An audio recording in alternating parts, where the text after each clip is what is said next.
Assalamualaikum warahmatullahi wabarakatuh. Perkenalkan, nama saya Sakdia Zulfa dengan NIM 242310001 dari Prodi S1 Akuntansi kelas khusus.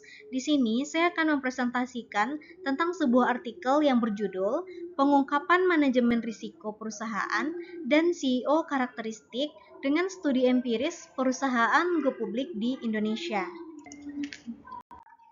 Adapun materi yang akan saya bahas di sini, yang pertama, abstrak dan pembahasan teori.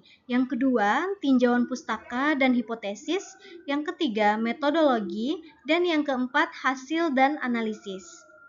Baik, untuk pembahasan pertama, yaitu tentang abstrak dan pembahasan teori. Baik, untuk pembahasan pertama, yaitu tentang abstrak.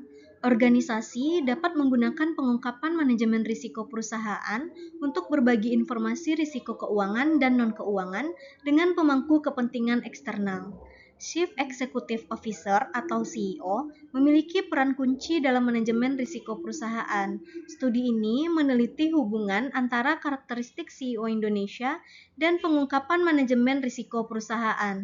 Pengambilan sampel secara purposif merupakan dasar proses pengumpulan sampel dari populasi.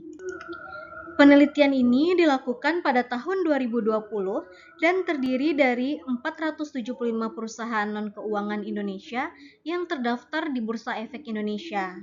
Temuan laporan tahunan yang telah dirilis sebelumnya dapat ditemukan di situs web Bursa Efek Indonesia maupun perusahaan-perusahaan individual.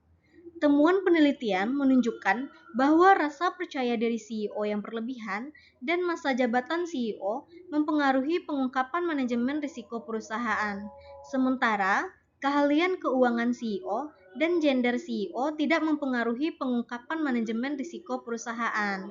Untuk itu, inovasi penelitian ini adalah untuk menyelidiki karakteristik CEO berdasarkan karakteristik psikologis, seperti rasa percaya diri CEO yang berlebihan dan pengukuran pengungkapan RRM berdasarkan kerangka dari ISO, yang merupakan standar manajemen risiko terbaru. Baik, selanjutnya pembahasan teori. Manajemen risiko perusahaan atau disingkat ERM adalah metode manajemen risiko baru. ERM adalah strategi terpadu dan ketat untuk menilai risiko perusahaan menurut Archaria dan Brady pada tahun 2014. Prosedur ini menciptakan budaya perusahaan yang sadar risiko, pelaporan, struktur, dan analisis risiko ERM yang lebih baik akan membantu otoritas yang lebih tinggi membuat keputusan mitigasi risiko yang lebih baik. Strategi ini meningkatkan fokus dan perspektif risiko, efisiensi sumber daya, dan kepatuhan terhadap peraturan. ERM membuat audit dan tinjauan lebih cepat dan lebih murah. ERM juga meminimalkan bahaya finansial, operasional, dan strategis. Lanjutannya, pengungkapan ERM dapat memberikan informasi profil risiko keuangan dan non-keuangan kepada pihak eksternal. Pengungkapan ERM menunjukkan komitmen perusahaan dalam mengelola risiko. Perusahaan akan dinilai positif jika melakukan lebih banyak pengungkapan karena telah menerapkan transparansi. Pengungkapan ERM yang tinggi menunjukkan tata kelola perusahaan yang kuat, termasuk pengendalian dan pengelolaan risiko perusahaan. Hal ini mendukung bahwa pengungkapan ERM berkualitas tinggi dapat berdampak positif terhadap pelaku pasar. Baik, materi yang kedua yang akan saya bahas yaitu tinjauan pustaka dan hipotesis, di mana para eksekutif sebagian besar bertanggung jawab atas ERM. Meskipun semua pihak diharapkan berpartisipasi, studi telah mengkaji hubungan antara sifat-sifat CEO dan pengungkapan bisnis. Studi ini menganalisis bagaimana kualitas pribadi dan profesional CEO mempengaruhi pengungkapan ERM. Penelitian terbaru tentang bagaimana manajemen puncak mempengaruhi strategi dan kinerja organisasi menggunakan teori eselon atas Hambrick dan Mason. Hambrick dan Mason menyatakan bahwa perilaku CEO mempengaruhi pengambilan keputusan, pelaporan keuangan, dan hasil perusahaan. Perusahaan membuat penilaian yang kompleks berdasarkan pada bagaimana orang bertindak, bukan ekonomi. Dengan demikian, Ciri dan karakteristik kepribadian seorang CEO dapat berdampak luas bagi bisnis. Karakteristik CEO individual dan demografis seperti yang pertama, rasa percaya diri CEO yang berlebihan, yang kedua, keahlian keuangan CEO, yang ketiga, gender CEO, yang keempat, masa jabatan dari CEO itu. Baik, yang pertama, efek CEO overconfident pada pengungkapan manajemen risiko perusahaan.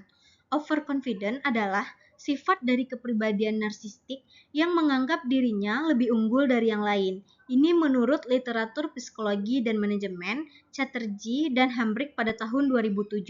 Berdasarkan wawancara dengan 3 spesialis komunikasi, Chatterjee dan Hambrick menemukan bahwa CEO memiliki dampak yang signifikan pada peran dalam laporan tahunan. CEO perusahaan memiliki kesempatan untuk menetapkan diri mereka sebagai pemimpin perusahaan serta melaporkan kemajuan dan potensi perusahaan dalam laporan tahunan.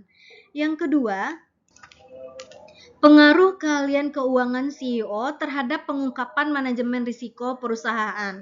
Keahlian di bidang keuangan diperlukan bagi CEO untuk memahami operasi perusahaan yang kompleks dan risiko yang terkait dengan kebijakan perusahaan.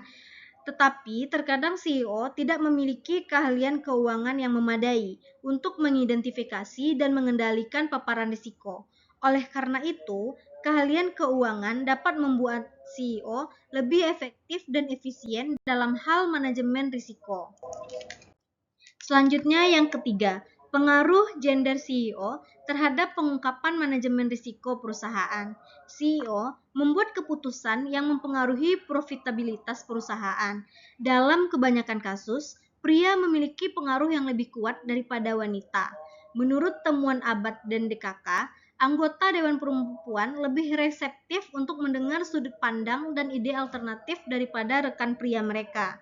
Yang keempat atau yang terakhir, dampak dari masa jabatan CEO terhadap pengungkapan manajemen risiko. Masa jabatan CEO adalah jumlah waktu yang mereka telah pimpin dari sebuah perusahaan. Semakin lama seorang CEO telah bekerja di sebuah perusahaan, maka semakin besar pengetahuan manajerialnya. Umur panjang meningkatkan pengetahuan CEO, memungkinkannya untuk membuat strategi manajemen yang sangat baik. CEO di awal karir mereka melaporkan kinerja yang baik. Jika kinerja real tidak memenuhi harapan, CEO memiliki insentif untuk secara agresif melaporkan hasil penjualan untuk meningkatkan pendapatan. Baik, yang selanjutnya saya akan membahas tentang metodologi. Baik, saya lanjutkan. Bursa Efek Indonesia akan digunakan untuk pengumpulan data penelitian ini pada tahun 2020 dan sampelnya akan terdiri dari perusahaan-perusahaan yang memenuhi kriteria tertentu. Kriteria sampel dalam pengolahan data ditentukan menggunakan metode purposive sampling. Dengan demikian, 555 data perusahaan berhasil dikumpulkan. Namun, terdapat 80 outlier data karena ketidakmampuan model awal untuk menyesuaikan data.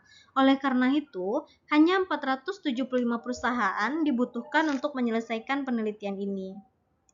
Berikut tabel perusahaan sampel berdasarkan jenis industri. Yang pertama ada manufaktur sebanyak 168 perusahaan.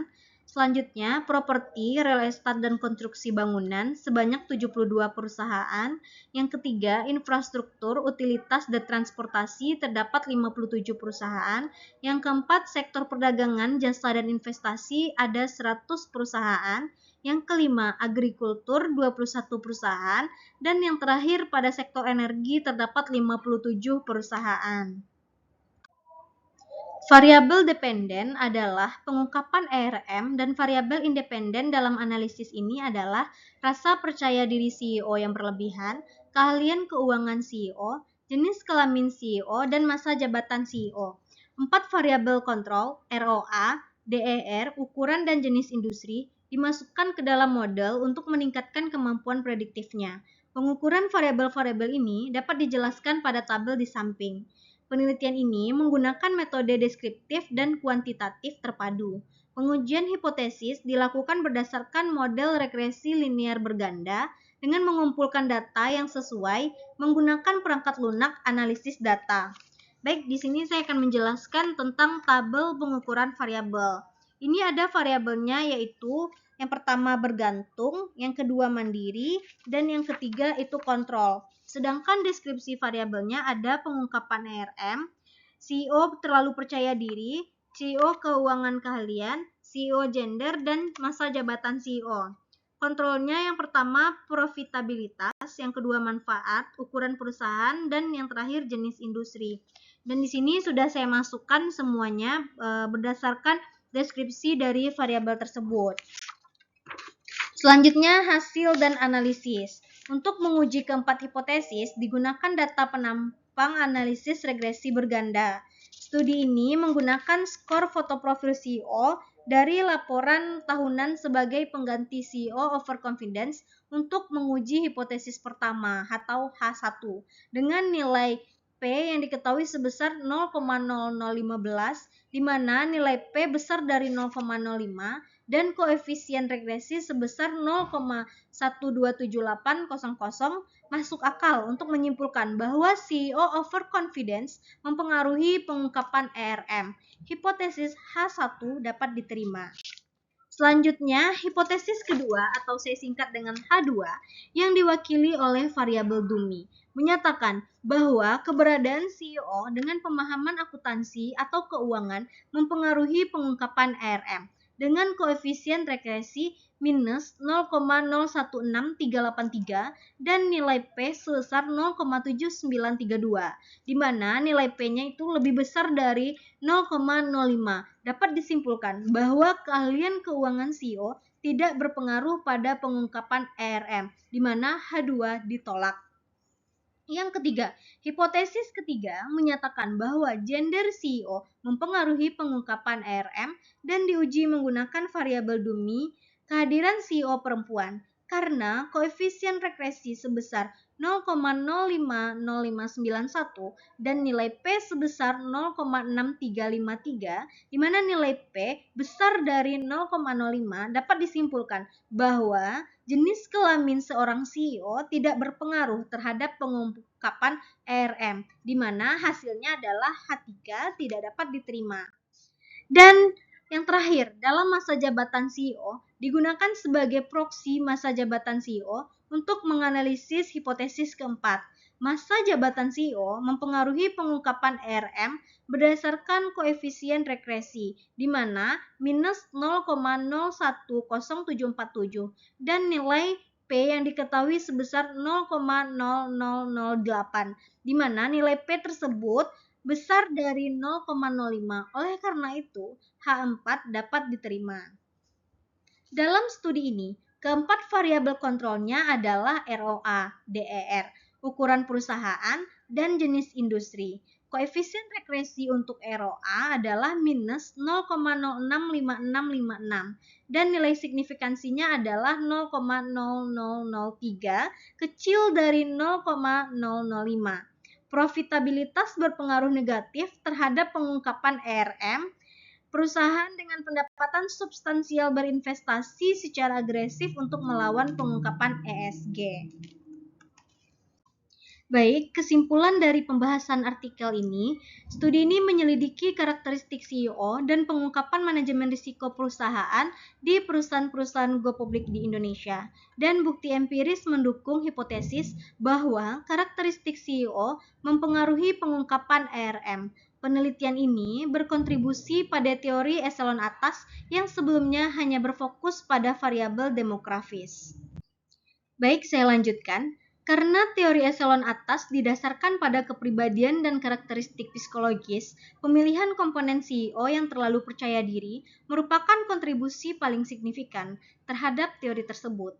Perusahaan-perusahaan di Indonesia belum sepenuhnya menerapkan pengungkapan ERM, sehingga skor pengungkapan ERM berdasarkan ISO 31000/2018 hanya diterapkan pada beberapa perusahaan. Implikasinya adalah Semakin banyak data yang dipelajari tanpa memperhitungkan jenis industri, para peneliti telah mencoba menggunakan variabel kontrol dari berbagai industri.